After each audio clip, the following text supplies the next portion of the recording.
नमस्कार। शब्द विन्यास 666 के सभी पुराने सदस्यों के साथ आज नए जुड़े सदस्यों का भी अभिनंदन और स्वागत है। कहानियों की इस श्रृंखला में आज हम जिनकी कहानी सुनने जा रहे हैं वो है प्रेमचंद जी। प्रेमचंद जी किसी परिचय के मोहताज नहीं हैं। हिंदी साहित्य में उनके बारे में कुछ कहना सूरज को दिया दिखाने जैसा है। उनकी प्रशस्ति ऐसे ही उपन्यास सम्राट की नहीं है। उनकी जिस कहानी को हम आज सुनेंगे उसका शीर्षक है प्रेम की होली, जिसमें एक ऐसी अल्पायु विधवा लड़की का चित्रण है जो प्रेम के प्रति स्व अनुभूति से भी अपरिचित है। तो कहानी सुनना प्रारंभ करें। गंगी का 17वां साल था, पर वह 3 साल से विधवा थी और जानती थी कि मैं विधवा हूँ। मेरे लिए संसार के सुखों के द्वार बंद हैं। फिर वह क्यों रोए और कल्पे?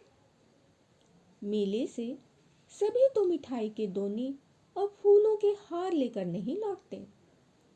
कितनों ही का तो मेले की सजी हुई दुकानें और उन पर खड़े नर नारी देखकर ही मनोरंजन हो जाता है। गंगी खाती पीती थी, हंसती बोलती थी। किसी ने उसे मुंह लटकाए अपने भाग्य को रोते नहीं देखा। घड़ी रात को उठकर गोबर निकालकर गाय बैलों को सानी देना, फिर उपले पाथना उसका नित्य का नियम था। तब वह अपने भैया को गाय दुहाने के लिए जगाती थी, फिर कुएं से पानी लाती, चौके का धंधा शुरू हो जाता। गांव की भावजें उससे हंसी करती, पर एक विशेष प्रकार की हंसी छोड़कर। सहेलियां ससुराल से आकर उससे सारी कथा कहती, पर एक विशेष प्रसंग बचाकर। सभी उसके वैधव्य का आदर करते थे। जिस छोटे से अपराध के लिए उसकी भावज पर घुड़कियां पड़ती, उसकी माँ को गालियां मिलती, उसके भाई पर मार पड़ती, वह उसके लिए क्षम्य था। जिसे ईश्वर ने मारा है उसे क्या कोई मारे। जो बातें उसके लिए वर्जित थीं, उनकी ओर उसका मन ही न जाता था। उसके लिए उसका अस्तित्व ही न था। जवानी के इस उमड़े हुए सागर में मतवाली लहरें न थीं, डरावनी गरज न थी। अचल शांति का साम्राज्य था। होली आई, सबने गुलाबी साड़ियां पहनी। गंगी की साड़ी न रंगी गई। माँ ने पूछा, बेटी तेरी साड़ी भी रंग दूं? गंगी ने कहा, नहीं अम्मा, यूं ही रहने दो। भावज ने फाग गाया, वह पकवान बनाती रही। उसे इसी में आनंद था। तीसरे पहर दूसरे गांवों के लोग होली खेलने आए। यह लोग भी होली लौटाने जाएंगे। गांवों में यही परस्पर व्यवहार है। मैकू महतो ने भंग बनवा रखी थी। चरस गांजा माजूम सब कुछ लाए थे। गंगी ने ही भंग पीसी थी। मीठी अलग बनाई थी, नमकीन अलग। उसका भाई पिलाता था, वह हाथ धुलाती थी। जवान सिर नीचा किए पीकर चले जाते थे। बूढ़े गंगी से पूछ लेते, अच्छी तरह तो हो ना बेटी? या चुहल करते, क्यों रे गंगिया, भावस तुझे खाना नहीं देती क्या, जो इतनी दुबली हो गई है? गंगिया हंस कर रह जाती। देह क्या उसके बस की थी?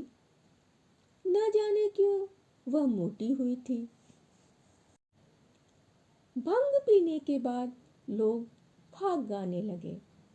गंगिया अपनी चौखट पर खड़ी सुन रही थी। एक जवान ठाकुर गा रहा था। कितना अच्छा स्वर था, कैसा मीठा। गंगिया को बड़ा आनंद आ रहा था।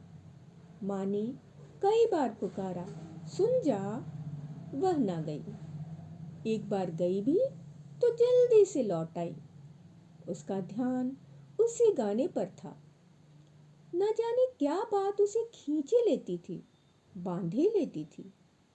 जवान ठाकुर भी बार बार गंगिया की ओर देखता और मस्त हो होकर गाता। उसके साथ वालों को आश्चर्य हो रहा था। ठाकुर को यह सिद्धि कहाँ मिल गई।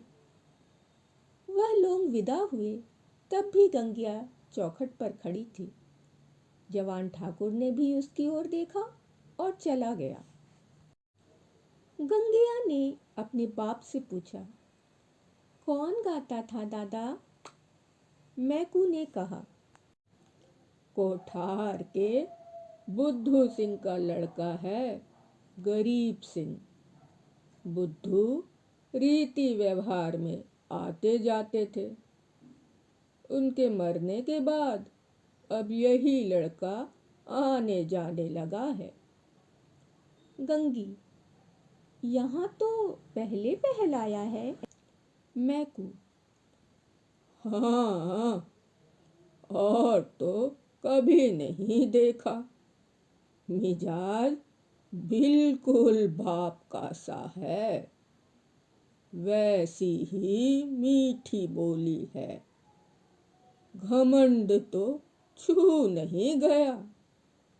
बुद्धू के बखार में अनाज रखने की जगह न थी, पर चमार को भी देखते तो पहले हाथ उठाते।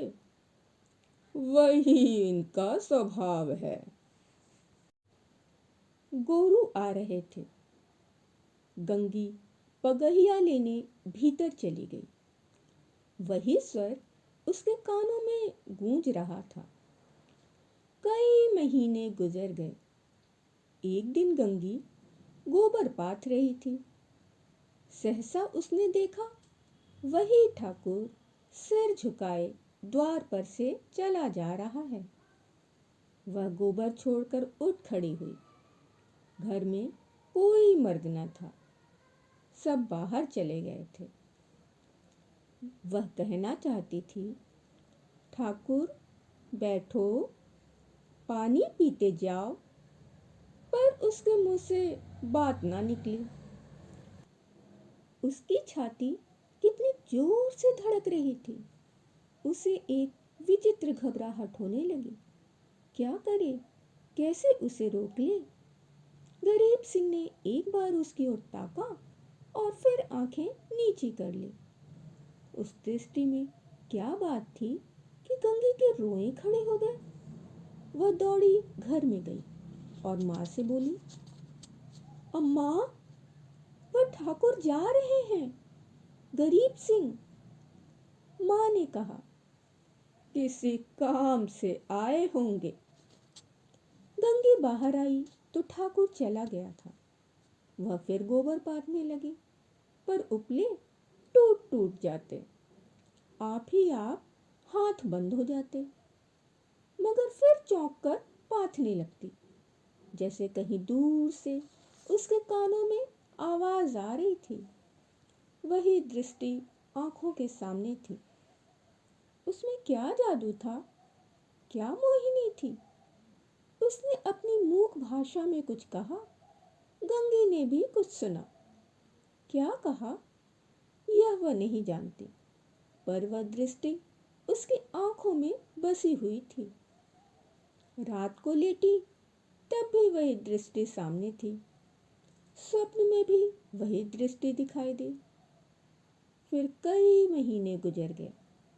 एक दिन संध्या समय मैकू द्वार पर बैठे सूत काट रहे थे और गंगी बैलों को सानी चला रही थी कि सहसा चिल्ला उठी, दादा, दादा, ठाकुर। आज हम यहीं पर विराम लेंगे। शेष कहानी अगले और अंतिम अंक में सुनेंगे। लाइक, शेयर, सब्सक्राइब, कमेंट सहित सदैव हमारे साथ बने रहें। धन्यवाद।